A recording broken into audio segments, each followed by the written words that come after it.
లక్ష కోట్లు దోచాడు అంటారు. జడ్జి ఆధారాలు అడిగితే చూపించరు. జగన్ బాబాయిని చంపాడు అంటారు. కోర్టు సాక్ష్యాలు అడిగితే చూపించరు.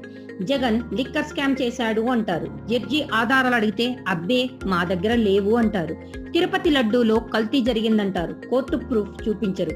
లక్ష కోట్లు అప్పు చేశాడంటారు. మళ్ళీ మీరే అంత కాదు ఇంతే అంటారు. జగన్ పరిపాలన సరిగా చేయలేదు అంటారు. ప్రజలు మెచ్చిన వాలంటీర్లను రద్దు చేశారు. ఋషికొండను మింగేశాడు అంటారు. మళ్ళీ అవి ప్రభుత్వానివే, జగన్ సొంతం కాదు అంటారు. ఇంత లాజిక్ లేకుండా మ్యాజిక్ చేయాలనుకుంటే ఎలా? 45 ఇయర్స్ ఇండస్ట్రీని కూడా నాలికని స్ప్రింగ్ లా తిప్పేస్తే అసలే పాలిటిక్స్ లో ఎల్కేజీ కూడా చేయని ఏపీ సీఎం ఏం చెబుతాడు? తానా అంటే తందానా అనక ఆల్రెడీ పబ్లిక్ లో కూటమికి బ్యాడ్ నేమ్ వస్తోంది బాసు. త్వరగా మేలుకోండి, లేదంటే ఈసారి 2029లో సీన్ రివర్స్ అయితే what next? Exclusive on Zee news.